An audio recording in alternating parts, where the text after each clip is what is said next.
Aarav never believed in destiny. To him, life was a series of choices, coincidences and consequences. Love, he thought, was nothing more than timing and compatibility. If two people met at the right time and liked each other enough, they called it love. Simple, predictable, safe. But all of that changed the night he received a message from a stranger. It was 2:17 a.m. Aarav was lying on his bed scrolling endlessly through his phone, trying to escape the silence of his room. Living alone in a new city had its own kind of loneliness, and that didn't scream but whispered constantly. That is when his phone buzzed. Unknown number. Hey, I think I texted the wrong number. Sorry. Aarav stared at the screen for a moment. Normally, he would ignore it, but that night he didn't. Aarav. No problem, happens sometimes. He was about to put his phone aside when another message popped up. Unknown number. Still, since you reawake, can I ask something? Aarav smirked slightly. Aarav. That depends what kind of question. There was a pause. Then, unknown number. Do you believe that strangers can become important? Aarav raised an eyebrow. What kind of question was that? But something about it felt different. Aarav. Honestly, not really. 3 dots appeared, then disappeared, then appeared again. Finally, unknown number. I do. And that was the beginning. Her name was Zara. At first they talked casually, just random conversations, late night chats, simple questions. What did you eat today? How was your day? What makes you happy? But slowly those conversations turned into something deeper. Zara was different. She wasn't trying to impress him. She wasn't pretending to be perfect. She was real. She talked about her fears, her overthinking, her habit of getting attached too easily. She laughed at the smallest things and cried over things she did not fully understand.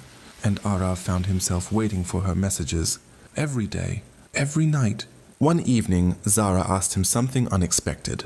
Zara, what if we never met but still became important to each other? Aarav paused. He didn't like questions without clear answers. But with Zara, nothing felt clear anymore. Aarav. Then it would be complicated. Zara? Or maybe beautiful. Days turned into weeks. Weeks turned into months. They started sharing everything. Photos, memories, secrets. Zara loved the rain. Aarav hated it. Zara believed in love. Aarav didn't, but somehow they balanced each other. One night Zara disappeared. No message. No call. Nothing. Aarav tried texting her. No reply. He called. Switched off. For the first time he felt something unfamiliar. Fear. Not the loud kind. The quiet kind. The kind that sits in your chest and refuses to leave. 3 days passed. Then 5. Then 7. No Zara. Aarav couldn't focus on anything. He kept checking his phone. Again and again. Until, on the 8th day, his phone lit up. Zaraka. I am sorry. That is all it said. Aarav's heart started racing. Aarav. Where were you? Minutes passed. Then, Zaraka. In a place where I realized losing you would hurt more than losing myself. Aarav froze. He didn't know what to say. He didn't even know what he was feeling anymore. This wasn't supposed to happen. He wasn't supposed to care this much. Zaraka, can I ask you something?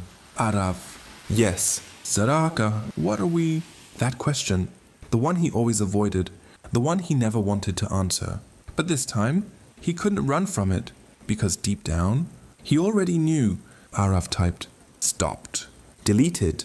Typed again. Finally, Aarav. I don't know what this is, but I know I don't want to lose it. There was silence. Then, Zaraka. Me neither. That night. Neither of them said, I love you. But somehow, everything changed.